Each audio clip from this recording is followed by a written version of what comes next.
hello नमस्ते सेवा सेवारो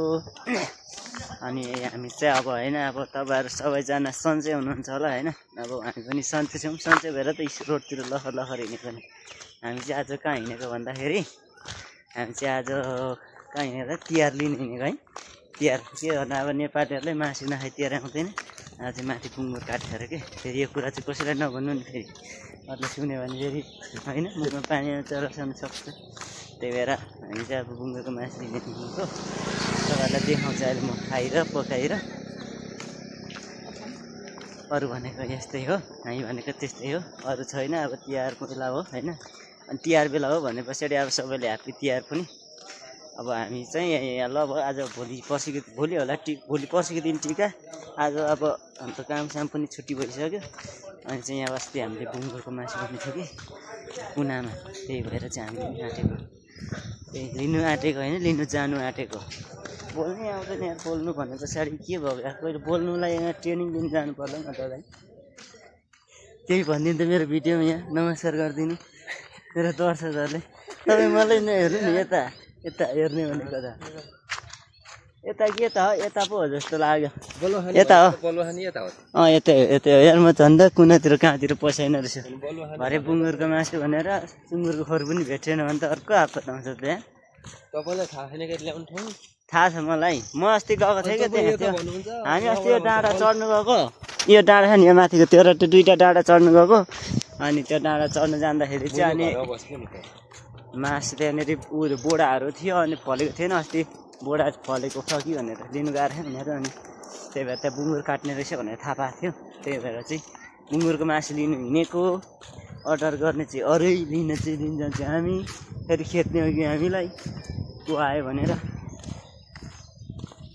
फेरि अब नेपालीहरूको अब मासु नखाइकन कसैको खुसी हुनुलाई कसैलाई दुःखी हुनै पर्ने के गर्नु यस्तै छ संसार जिन्दगी हामी चाहिँ पुरा यस्तो ठाउँमा आइयो ल हुनु चाहिँ अब हुने भए पनि अलि गाउँ टाइ भयो चाहिँ बालुवा खानी पनि छ होइन अब हामी मासु चाहिँ काटेन यतिखेर काटिसक्यो होला सायद जहाँसम्म लाग्छ हामी चाहिँ पसलकोमा नलिने कि पसलकोमा लिन्छ हामी सधैँ अरू बेला त पसलकै खाइन्छ तर आज चाहिँ फ्रेस भर्खरै बनाएको मासु हामी यताबाट गएको नि अस्ति यो कालोबाट फर्केर फेरि उताबाट यस्तो माथि निक्ल्यो भने दुःख कम त पाइयो यताबाट माथिसम्म पुग्यो आखिरमा उनी रहेन रहेछ भनेको अन्तिममा गएर त्यहाँनिर त के अरे बाटै रहेन रहेछ क्या उहाँबाट उयो उता के अरे उसमा जाने के अरे यताको मन्दिर भने थिएन के अरे तकुनार ऊ त्यहीँबाट जाने मलाई खै यो बाटो नभेटेर यहाँबाट माथि त्यहाँबाट त सुकुटी कारखानाबाट फर्केर आएको हामी अस्ति त्यस पछाडि यताबाट गएर फेरि पछि हामी साकिने अनि साकिनेर फर्केर चाहिँ आइदिएको ल अलि माथि हो भर्खर यता आइँदैछ अनि कहाँ हुन्छ त बाटो त अनि बिजोक रमाइलो छ नि त साग तपाईँहरू साग खाने भए चाहिँ सागको चाहिँ यहाँ खानी छ होला यहाँदेखि लिएर यो पुरै यो ओह्रालोदेखि यो डाँडा यो जुन अघि मैले ठुल्ठुलो डाँडा देखाएको थिएँ नि त्यो पुरै साग नै होला यता पनि यो गाजर साग यता सागको त हुने हो नि यता यो माथि साग चाहिँ देख्न सक्नुहुन्छ तपाईँहरूले यो पुरै यो चाहिँ उ रहेछ के अरे गाजर सागै साग यो माथिदेखि यो सबै यत्रो धेरै साग रोपेछ त्यही पनि साग अहिले कति छ थाहा छ 140 रुपियाँ किलो अस्ति हामीले किने होइन यत्रो सागकै खाने हुँदा पनि झन् उता त के होला ठाउँको हालत हामी चाहिँ अब फाइनली अब बुङ्गुर काटेकोमा चाहिँ आइपुग्नु आँटिसक्यो यो बखर ढाल्दै रहेछ नि यार त्यही हो बुङ्गुर काटेको चाहिँ यहाँ पर यता यो ठुलो होइन यतापट्टिकोमा चाहिँ खै हो रहेछ फाप्रो साग के गर्नु अब तिहार लगाइसक्यो तिहारमा त मासु खाएन भने त बर्बाद भइहाल्छ नि तिहारमा होइन मासु कसले खान्छ फापरको साग भनेर भन्दा के गर्नु त यहाँ त सधैँ मासु गाउँमा भएको चाडपर्व भएको बेला यहाँ बुङ्गुर काटेर त्यहाँ बुढाने हँसिरी हिँड्नु मिल्छ यहाँ त के गर्ने हिँड्नु मिल्दैन हिँड्नु मिल्दैन भन्दाखेरि हिँड्नु त हिँड्ने कहाँ हिँडेको कसैलाई पनि सोध्दैन पनि खोज्दैन भने ल भर्खर पो हुँदै रहेछ भनेको यसलाई बाघ लाउँदा के गर्दा कहिले हुने फेरि किलो राखिदिने हो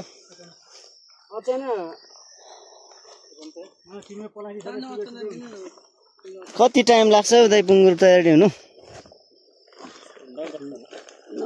8 बजे हैन 10 बजे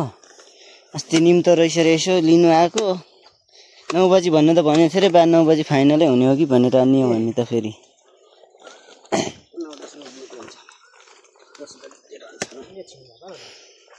यस तिहार रमाइलो रहेछ पाखामा भइ पनि है पुरो भित्तामा घाम लाग्दैन भने नि घाम लाग्दैछ कहाँ घाम नलाग्नु यस्तो छ पसल किन चाहियो तपाईँलाई सुकुट फ्याक्ट्री त्यो खाना जाउँ त अब उतै फर्केर अनि अहिले फेरि ऊ हुन्छ अनि आउँला अब 10 बज्छ भने पछाडि अनि ल हाम्रो मासु चाहिँ अब अलि रेडी पारेन रहेछ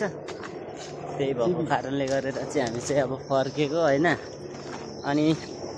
आज अब अहिले एकछिनमा चाहिँ मासु लानुपर्ने हुन्छ हाम्रोतिरमा 4 किलो अर्डर छ अरे यहाँनिर अनि अघि नै हामीले अर्डर छ भनेर भनिसकेपछि नाम नै दिइहाल्नु भयो जस उहाँले पनि सोध्नु भएको रहेछ अस्ति चाहिँ यतैको बोडा लगेको अरे यो ठाडो बोडा गाडी छ पुरै यतातिरको लगेको अरे बोडा टल्लो रहेछ बोडा छ त अनि यो लास नै लाइने फलेको लस्करै ल यस्तो लस्कर बनेर फलेको बोडा हुन त देखेको छैन खासै क्यामेरामा त यस गाउँको जस्तै छ भनौँ न होइन अनि मासु चाहिँ अब रेडी भएको छैन अहिले हामी चाहिँ लिन जाने होइन अब फेरि भिडियो पनि लामो हुन्छ